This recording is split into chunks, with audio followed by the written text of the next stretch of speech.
So yesterday we were back on track to our weekly streams given to us by game director Hugo Martin and community manager Joshua Boyle. If I'm not mistaken, we missed 2 weeks due to a number of unfortunate events, but we're back on track. Yesterday we got quite a treat, if I do say so myself. If I'm being honest with you guys, I normally don't watch streams. You know, I'll pop into some streams here and there just to waste some time, but it's really not my cup of tea. So when I say yesterday by far was the most entertaining stream I have ever seen, you know I'm not lying. Yesterday, Hugo Martin was supposed to get through Sentinel Prime and Taurus Nabad, and then at the end, they were going to drop some information on DLC 2, basically giving us crumbs after every single stream. So that way we can piece everything together, and then by the time we have a better picture on what to expect with the DLC, the trailer will hopefully drop, and by then, the DLC would only be out within a week or so, in a perfect world. But this was a 4-hour stream. Hugo just couldn't get past this specific room in Taurus Nabad. You can make an entire dying montage out of what happened, but the irony here is the entire time he was playing, he's also the guy that's known for this clip right here. Or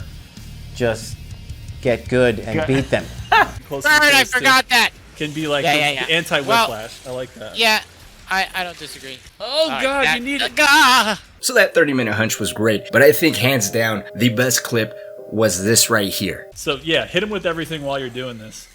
I don't have time for that. Too much concentration.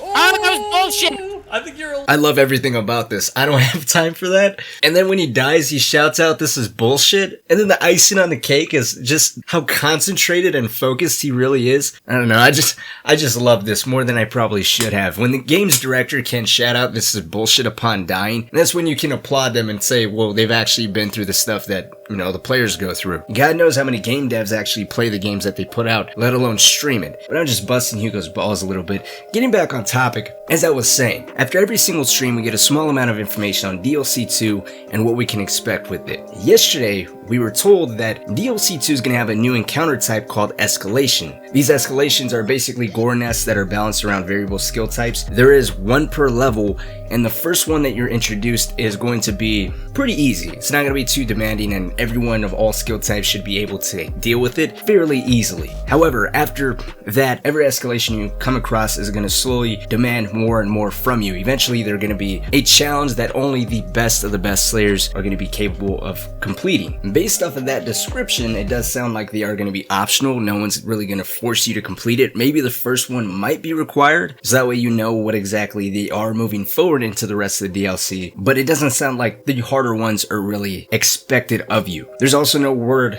on any type of rewards that are tied to them. One could imagine though, based off of how they handled the rewards with the Super Gore Nest Master level and even the secret encounters in DLC 1, I'd imagine that completing these are going to be tied to cosmetics. Maybe if you complete all 3 of them or all of them, I'm just guessing that there's 3.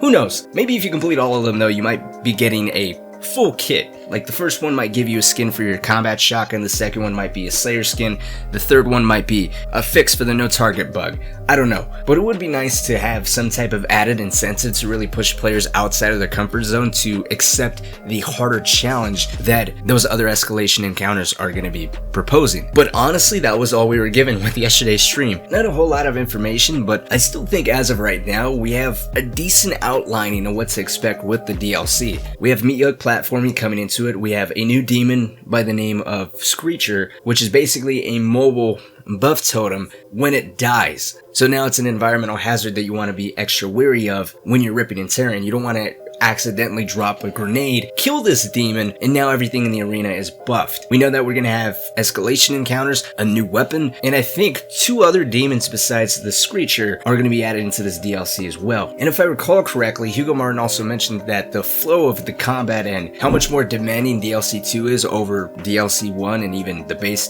game is much more intense. It's going to be a little bit more of a challenge for those that are on a higher skill level. And I was thinking, it's kind of hard to gauge this because we don't know how many levels the DLC is going to be split into, and I don't think they've came out and said whether things like secret encounters or Slayer gets are going to be returning or not. The escalations could potentially be replacing those, unless I'm missing something, and they did confirm that those would be returning. But with the DLC 1, we had 3 levels and 2 new demons. In DLC 2, it sounds like they're really trying to up the ante and throw 3 new demons at us. And from the small amount of information that we got about the Screecher, that sounds more like a cue ball-esque or environment type of hazard that you want to be aware of rather than a full-blown demon to really prioritize and keep your sights focused on. It sounds more like something along the lines of situational awareness rather than, oh fuck, let me focus on him. So what I'm getting at here is in DLC 1, we've seen the Spirit slowly introduced to us in one level and then the Blood Angel introduced in an entirely different level. That level being the Holt, which technically builds on top of Blood Swamps, giving us both the Spirit and the Blood Angel to kind of juggle. In DLC 2, with us getting an extra demon on top of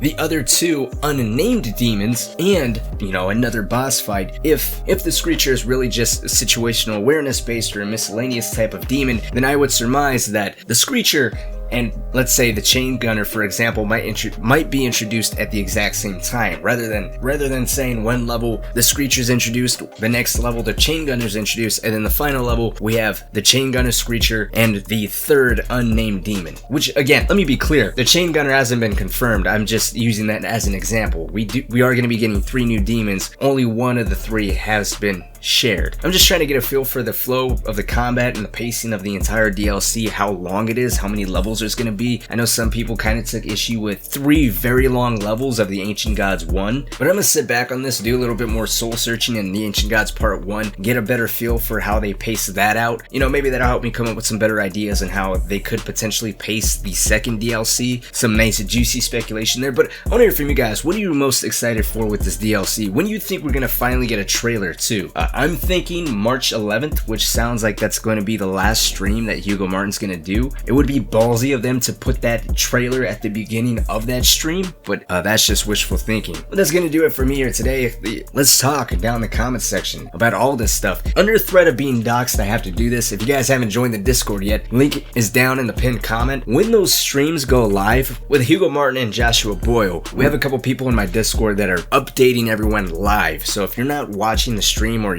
you can't watch it for whatever reason, maybe you're working or trying not to get caught cheating with your neighbor again, I have some people in the Discord that are keeping people updated live. You know, shout out to Boom and McCain for doing that. But until tomorrow, I'll see you guys, and I probably have a nice death montage myself.